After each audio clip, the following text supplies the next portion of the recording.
Loads has happened, though, in the football world, hasn't it, Troy? Which you've obviously been keeping up with on Morning Footy. But just to remind everybody else what's been happening in the Championship, a lot of changes this season. The playoffs have been expanded now to 6 clubs. There's been a few rule changes as well for substitutions and for time wasting. We've got Americans in the league more than ever, 8, in fact, most of them at Middlesbrough. So we're looking forward to seeing them play in Southampton.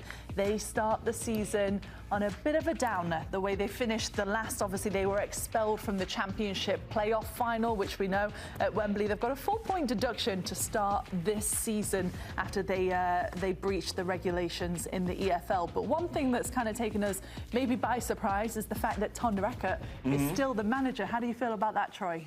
Yeah, it's a bit strange, isn't it? He's obviously still the manager. They've still got the FA investigation going on as well. So there's still a little bit of a cloud over that. But seems to have had buy-in from the owner, buy-in for the players, which is all that really matters. He needs to start well. That's the only way you can put all this to bed, is start this season well, prove that the wins that he had effectively last year aren't tainted because he was a good coach. So, yeah, a lot of pressure on him. Strange for the situation and the crime, essentially, to still be in a job. But, you know, fair play to him. How would you feel as a player, Nigel? Would you be backing him now? Would you think Spygate and everything else is all behind you in the rear view? It's a bit difficult unless you're in the dressing room and really get to know him on a kind of personal level. We're kind of looking and analysing from outside, kind of looking in to see it. Don't agree with how it occurred and what occurred.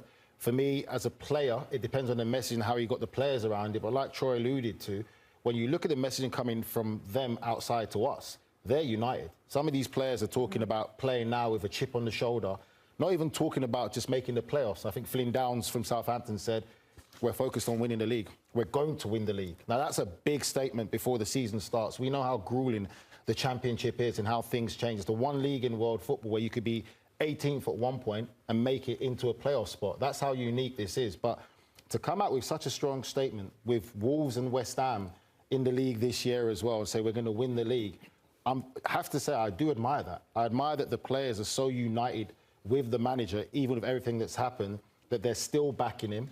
Considering that some of these players lost the opportunity to play in the playoff final, that for me is quite a unique situation.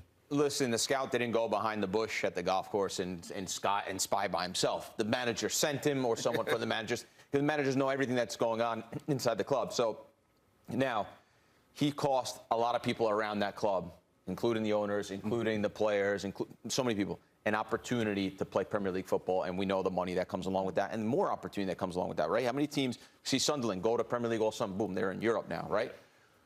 Huge career tilt when you look back at your career, like, oh, we could have been promoted that time, but we had a guy on our coaching staff who was spying from the bushes.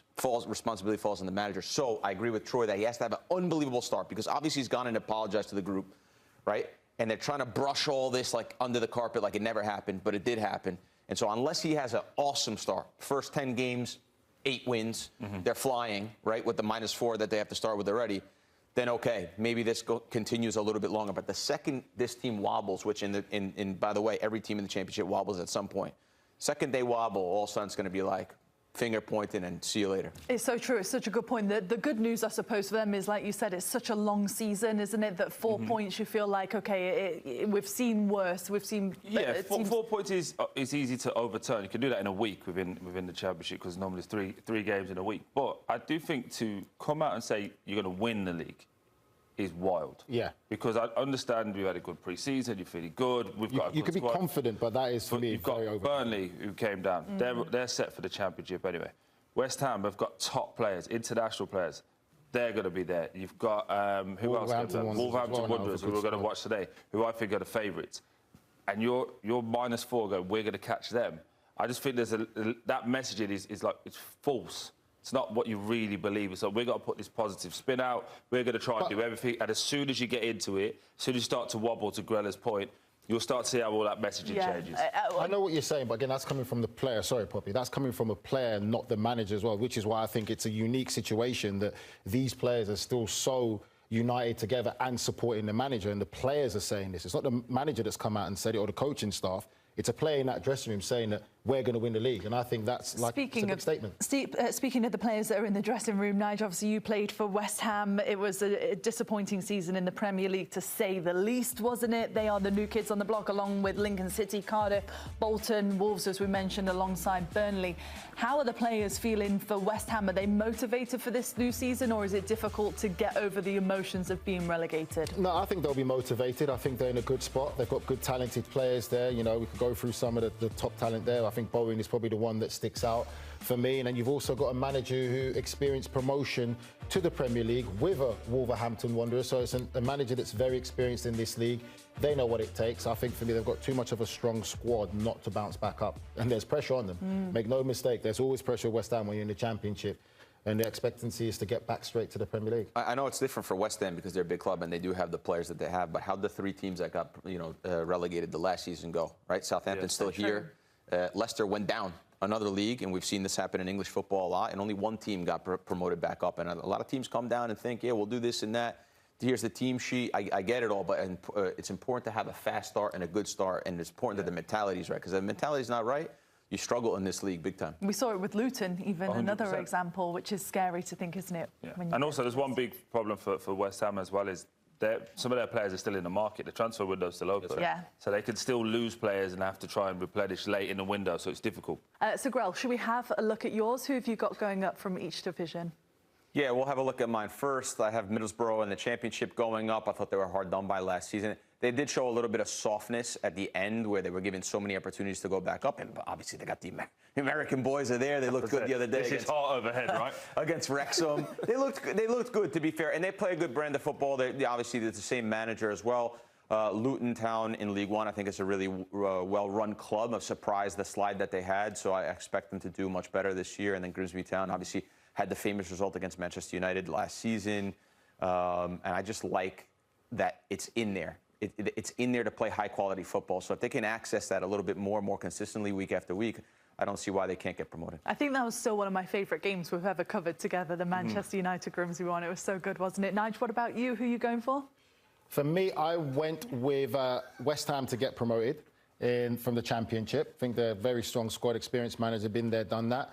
League One, I went with Leicester. I think Leicester will definitely be coming back up straight away, back to the Championship. Too strong, too good of a club to really stay there and dwell that long. League Two, I've gone with Newport. One of my friends and midfield partner in crime, Hayden Mullins, has just been taken there as a manager. Very good with developing young players. Won Coach of the Year, the Under-23s Premier League. And then has been given an opportunity as a manager to work again with a club that likes to work with young players and develop them. Match made in heaven. So I'm going to back Hayden Mullins to do a fantastic job. Troy knows Hayden very well too. Yeah, I do. I think it's a lot of pressure considering they just stayed up the last 2 seasons in a row. But, you know, nothing like Nigel. Last time he had an endorsement on his friend, he got sacked at Chelsea. So, I didn't have an endorsement. I said it wasn't the right job for him. Let's get that right. It's all right. Captain Obvious as well with West Ham and Leicester. Oh, I'm sorry. The two biggest budgets in both leagues, they're going to get promoted. Who are you picking? Hey, you'll see in a second. OK. Let's have a look then, Troy. Is this mine or yours? Yours. Oh, OK. So Captain Obvious with Wolves. Not the biggest. They've still got a lot of changes, obviously. I'm going Sheffield Wednesday.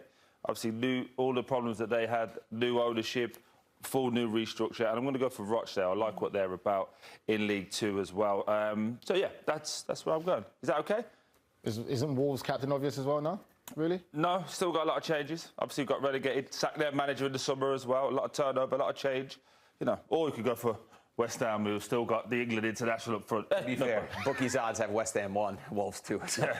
But always should go Middlesbrough. A couple of Americans. Let's go. Middlesbrough with 3. Well, I'm going Captain Obvious as well because I'm going for West Ham to get promoted. I've also got in there Leicester. The Foxes are going back up.